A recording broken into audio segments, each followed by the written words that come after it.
Рождеството е Христе Боже наш, восия мирови свет разума,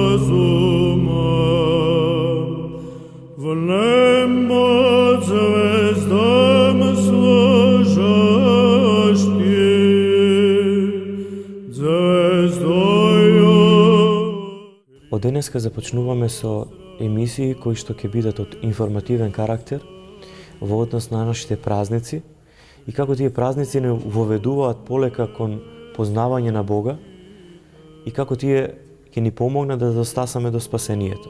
Затоа и името на оваа емисија е наречена Домострој, што значи дом уредување или како Бог осмисли да го спаси светот и што и какви дејства изврши, при тоа соединувајќи се со луѓето за да ги спаси, како ние учествувајќи во тие празници возрастуваме од земјата кон небото.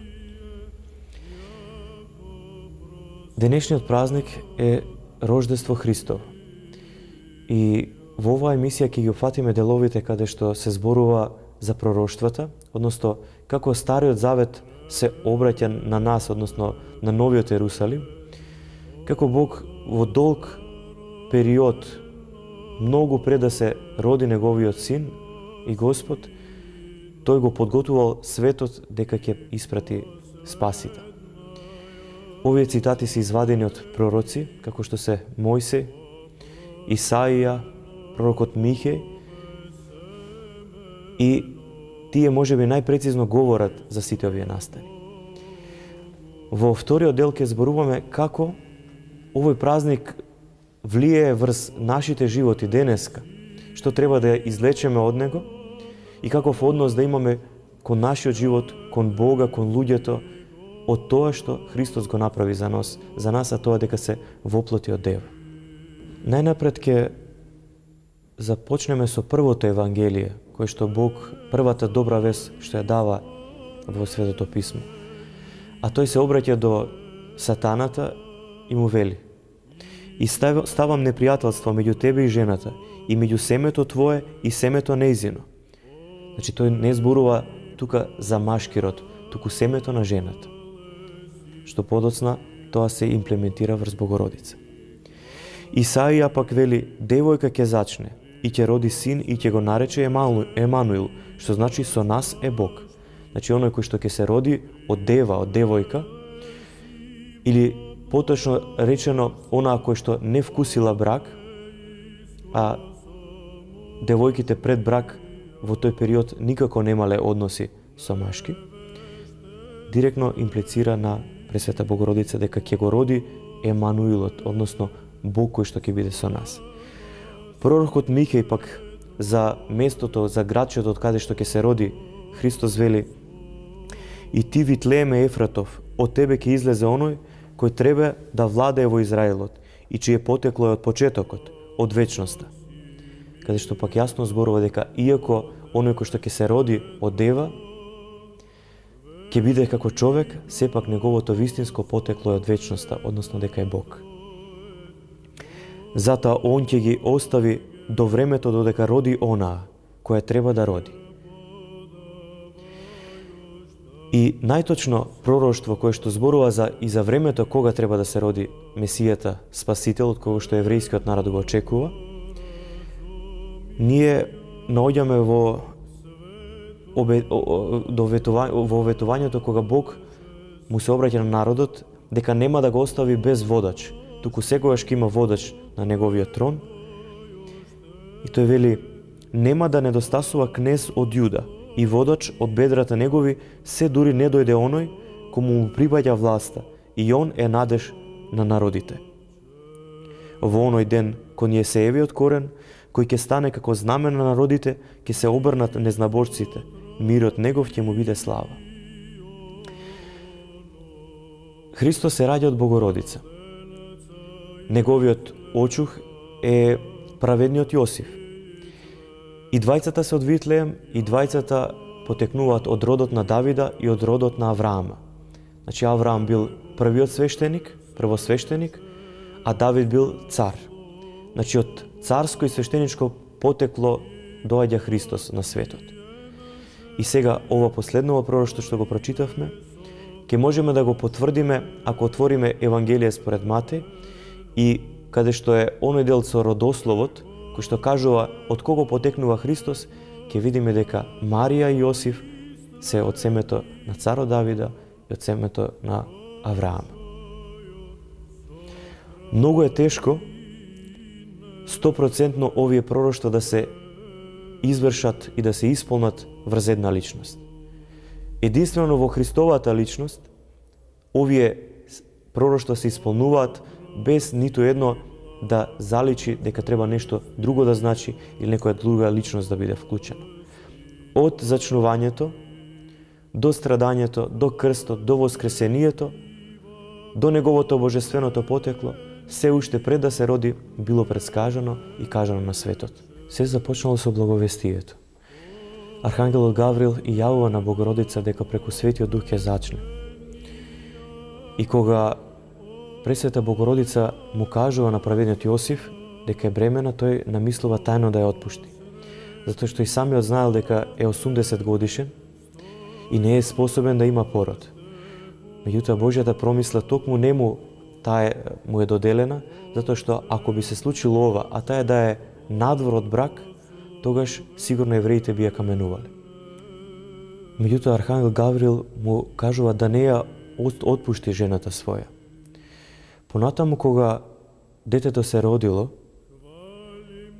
веќе и самата реторика на Архангелот Гаврил кога ги известува да бегаат во Египет, вели земи го детето, а не твоето дете, земи ја жената и не твојот син, туку и низиниот син, и замине од овдека веќе имплицира на две работи.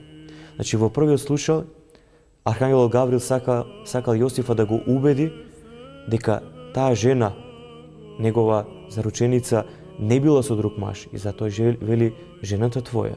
Меѓутоа веќе кога таа го раѓа Христа, тој не го подсетува дека тоа е неговата жена и дека тоа е негово дете и негов син. И тогаш, откако ги видел сите знаци, праведниот Јосиф веќе својот живот го посветува да го чува светото семејство. Имено тие, по наредба на царот Август, заминуваат во Витлеем, во нивното родно место, за да се направи попис на сето население во тогашната Римска империја. Пресвета Богородица добива болки за раѓање, а немало каде да се сместат, па се сместиле во пештера каде што имало и животни други. Пресвета Богородица го раѓа детето без да има породилни маки и самата го повива. Можеби кога ќе гледаме иконата, ни е чудно зошто има животни, меѓутоа и тоа си има свое пророштво. И во Стариот Завет кажуваме како волот и магарето го познаваат својот Господар. Во близина се наоѓа и кулата на овчарите. Тие доаѓаат разбудени од пеењето на ангелите, кои што пееле свет, свет е Господ, исполнети се небото и земјата со неговата слава. Слава на Бога во висините, а на земјата мир меѓу луѓето добра воља. Покрај нив дошле и мудреци, или во тоа време тоа биле астрономи, кои што ги испитувале звездите. И тие не биле од земјата Ерусалимска, туку се вели дошле од источните земји. Знаејќи го пророштвото на Ваала, пророкот кој што зборува за тоа дека ќе изгрее звезда од Јесија и ќе се роди, нели, Спасителот, тие таа чудна звезда почнале да ја пратат. И во моментот кога стасале во Ерусалим, тие најпрвин царот Ирод го прашале каде е новородениот цар јудејски. Сакале да му се поклонат. И тогаш како на цар му принеле злато, ливан ili temjan kako na Bog i smirna kako maslo koje što mu se prenesuo na čovek koji što ke se upokoji. Zato što Hristos, ošte od самото раѓање, се знаело дека е дојден за да пострада.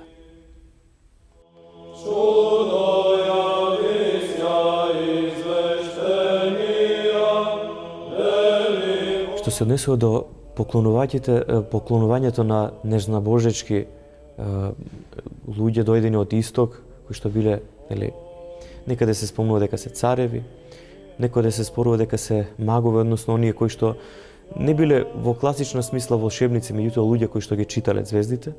И во Псалми Давидови наоѓаме ваков цитат.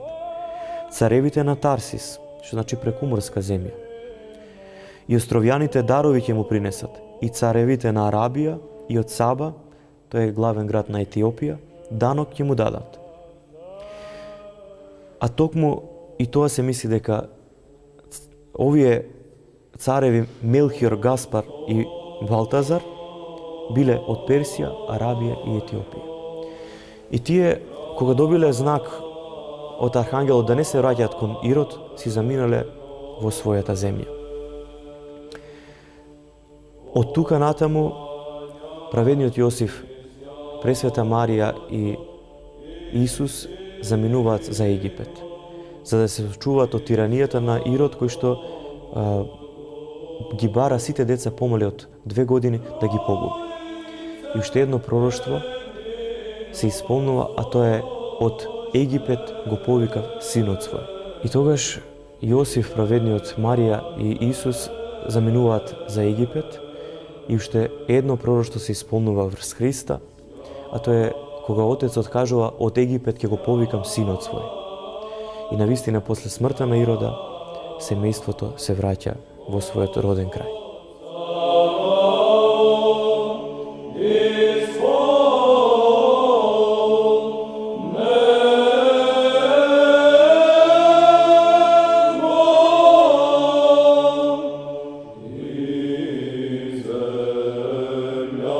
Овој празник какво значење има за нас во денешница? Секако дека не е празник на сентиментални вредности, на топли седенки, на Кока-кола реклами и разни дедомразовци. Не е празник на бебето Исус вовиткано во пелени, сето тоа романтично, холивудски представено. Сеќавањето на овој празник, односно на овој настан што се случил, реално, конкретно, има екзистенцијално значење за човекот. За тоа дали вреди да постои или да не постои. За тоа зошто е создаден, дали за смрт или за вечен живот. За тоа дали Бог е само тиранин кој што се наситува од грешките на луѓето и ужива да ги казнува, или пак Бог е љубов и е милостив, кој што дојде да учествува во агонијата на луѓето и притоа да ги спаси. Бог дојде како љубов да им послужи на другите. И пророкот Михеј, кој многу векови пред Христа зборува за Бога, тој открива: поради човеколюбие Бог се јави на земјата и поживеа меѓу луѓето, Божјата премудрост дадена на Јакова. Бог стана човек, за човекот да стане Бог по благодат, сличен на својот Создател. Тој е крајниот домострој на Бога за луѓето, да учествува во Божјата енергија, преку неа да го познава Бога и да се радува во неговата светлина и полнота, а преку него и правилно, не идолопоклонски да ја засака сета творевина и правилно да раководи со неа. Во псалмите се вели: вие сте богови, синови на Севишниот. И со тоа Бог му го одредува местото на човекот во овој свет.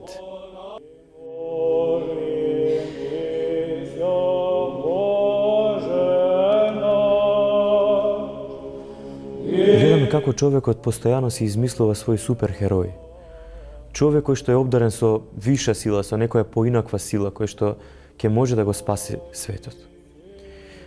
По тоа се познава дека не само во Светото писмо, туку и во душата на човекот, како да му е врежано пророштво дека треба да дојде човек со посебни сили, со виша сила. Ние тоа го препознаваме во Христа. Зашто Христос се соедини со човечката природа меѓутоа остана Бог. А Бог знаеме дека е несоздаден, не е зависен од никого, си има живот во себе он. И затоа може да му даде на се што постои живот, а бидејќи е вечен и да го направи да биде вечно. Значи Логосот Божи, зборот Божи, доаѓа во светот. Преку него светот постана, како што се вели во Евангелието според Јован. И ништо без него не стана од оно што постана. Значи, Логосот Божи, кој што со премудрост и со закони го уреди сиот свет, сета хармоничност и сета красота, доаѓа да се соедини со човекот, за да може да го спаси. И оттаму сега ние просветлени преку Светиот Дух. Секој христијанин во човекот не гледа веќе волк, туку во човекот го гледа Христа. Го познава Спасителот кој што вметна енергија своја, мудрост своја, се совршено да создаде и да спаси. Затоа во секој човек треба да гледаме брат и во секоја жена треба да гледаме своја сестра. На тој начин Бог и ги соедини сите луѓе. Ако Бог навистина не дојдеше во светот, ако Бог останеше само некоја идеја и потреба на луѓето, тогаш спасението и искупувањето не ќе беше реално. И тогаш животот ќе беше само од утробата на мајката до утробата на земјата. Зашто тогаш Бог, ако одалеку би не посматрал, би бил како некоја маќа која што не се грижи за своето дете. А која вистинска мајка нема да се наведне, да се спушти до земјата да го подигне своето дете кога тоа плаче. Затоа и Бог прими тело како нашето, душа како нашата. Се прими како нас, освен гревот. И, како велат оците, се што е соединето со Бога, тоа е спасено. А целиот човек се соедини со Бога. Затоа и кога Христос дојде во момент на смрт, го уништи најголемиот непријател на човекот, а тоа е сетаната. Тоа е смртта, го уништи гревот. Затоа ниту една религија или философија која што не верува дека Бог може да дојде, не е вистинска. Зашто тогаш Бог би останал само како идеологија. Но тој дојде и не спаси.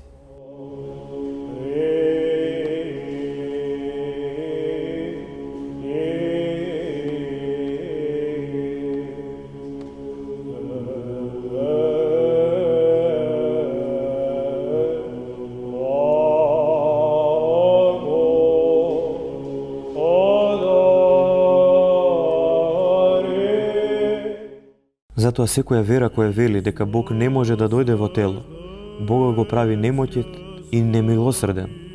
Ако една религија или философија не го реши проблемот на смртта, тогаш таа е бескорисна. Преку Словото влезе и Светиот Дух во природата на човекот. И кога човекот ќе започне со подвигот на постот, молитвата, борбата против страстите, тогаш сетилните страсти согоруваат и од човекот се истребува наклонетоста кон гревот. Преку Христа во секој крстен се вдахнува сила против смртта, уште во овој живот. А духот човечки на човекот му сведочи дека таа сила на бесмртноста ја чувствува. Затоа ни се пример светите маченици кои не се боеа од смртта. Светиот Исак Сирин прашува: што е бесмртност? И тој одговара: тоа е чувството за Бога. Ова оди едно со друго, оти оној што во секоја своја мисла и дело го има Бога. Тој ќе внимава да не греши. А кога човекот се ослободува од гревот, тогаш се напојува од чашата на бесмртноста. Оти во Светото писмо се вели дека преку гревот влезе смртта на човекот. Нема грев, нема смрт. Туку само заспивање пред општото воскресение.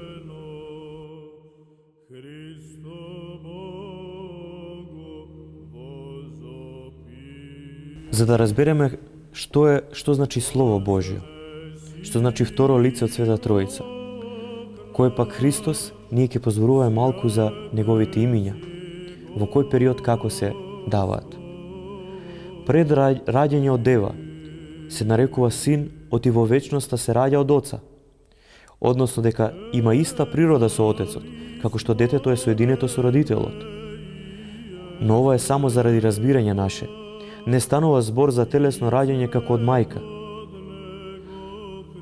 Се користи за него и логос или слово. Тоа име се употребува за да се означи бестрасното раѓање на синот од Отецот. Како што зборот се раѓа од умот и го објаснува, го открива, исто така и Словото Божјо се раѓа од Отецот за да го открие на светот. Сето ова се случува во вечноста, каде што нема време, нема почеток и крај. И затоа не можеме и не смееме да разбереме дека тоа раѓање е слично или исто како раѓање кога дете се раѓа од мајка. При раѓањето од дева се раѓа во време. Се воплотува второто лице од Света Троица, Синот, и добива име Христос, што значи Спасител. И името Емануил, со нас е Бог. И при тоа не престанува да е Бог. Дури и во Куранот за Христа се вели дека е збор, но и дека Бог преку својот збор го создал светот. Што значи тие, не сакајќи, Христос воплотениот збор го кажува дека е создател на светот. А кога е создател, тој не може да биде создание. Бог не станува човек, туку Бог се соединува со човекот и го осветува. Тој го спасува, му го враќа достоинството. Светиот Максим вели, со своето воплотување, тој ни покажал за што сме создадени и ни ја покажал благонаклонетоста на Бога спрема нас пред сите векови. Odnošti utrenoj ošte, slavoslovim Tja человек. Вака разбрането овој настан дека Бог од љубов, за да го спаси човекот и да го избави од смртта, се воплоти и прими тело. Ние тогаш вистински ќе ги разбереме и елементите кои што ги среќаваме во храмот. Имено, ако Христос не дојдеше во тело, и ако тоа тело не го оставеше на тајната вечера во вид на леп и на вино, кој што ги даде на апостолите да се причестуваат со него, нека имаше можност вистински конкретно да се и телото соединува со телото Христово, со неговите енергии. Немаше да има можност да се осветува и да стане едно со него.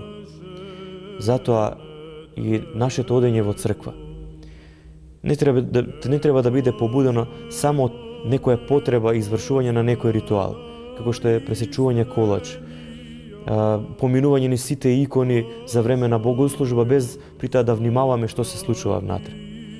Туку треба единствено нешто кое што треба да не води е чувствата да бидеме едно со Христа. Чувството да бидеме преку Христо едно и со останатите луѓе, со останатата природа човечка, кој што преку него таа се освети и се спаси.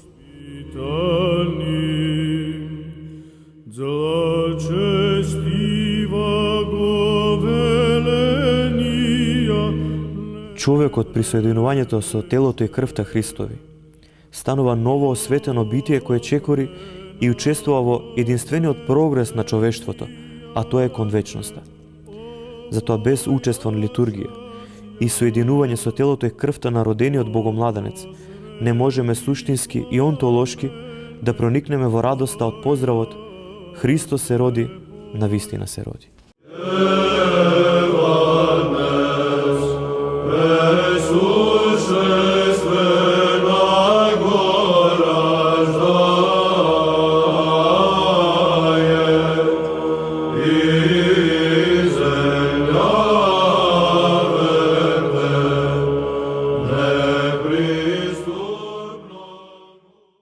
Во 1847 година до Високата порта било побарана дозвола за изградба на нова црква од страна на кумановчани. За среќа, по примерот од другите поголеми градови, Скопје, Штип, Велес, Кратово, и Куманово добива одобрение и во 1851 година врз темелите на разурнатата мала црква се изградува соборен храм посветен на Свети Никола. Пойте Господеви вся земја и весели. Основата на црквата Свети Никола е оформена од еден нагласено преблаголен простор, поделен на 3 кораби со 2 реда од по 7 столба. Над отворените тремови од приземјето се формирани галерии, кои отворено гледаат во наосот на црквата. На источниот крај, галериите завршуваат со мали затворени капели, кои сепак визуелно комуницираат со наосот преку решеткови отвори. Од оваа перспектива се добива можност храмот да се наблюдува од божествен поглед. Чувството на возвишеност тука е неодминливо. Источната фасада ги истакнува 3 апсиди на олтарот, протезисот и ѓаконикот кои се издидани со делкан камен.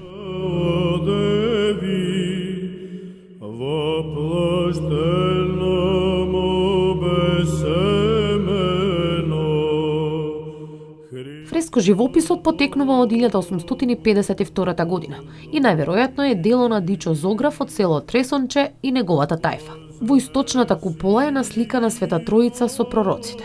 Во втората купола е Господ Исус Христос со небесната литургија и 4 евангелисти. Во третата купола е насликана Пресвета Богородица со Свети Јован Дамаскин, Свети Козма, Свети Андреј и Свети Теован. Во западната купола е насликан Свети Никола и фрагменти од неговото житие. Поновите фрески на северниот и јужниот зид во црквата се изработени од 1969 до 1972 година од Крсте од Скопје. Високиот иконостас е типичен за иконостасите во Македонија од 19 век и има 3 реда икони, царски двери во резба и Христовото распетие на врвот. Иконите на иконостасот ги работеле повеќе зографи. Во 1855 година Хаджи Коста Зограф од Велес. Во 1856 до 67 зографисувал Никола Михајло од Крушево и Дичо Зограф.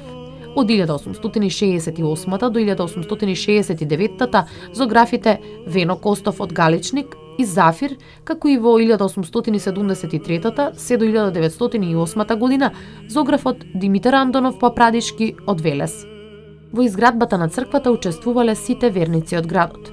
И до ден денешен истата е одржувана од народот кој заедно со клирот го представуваат живото тело на црквата Христова.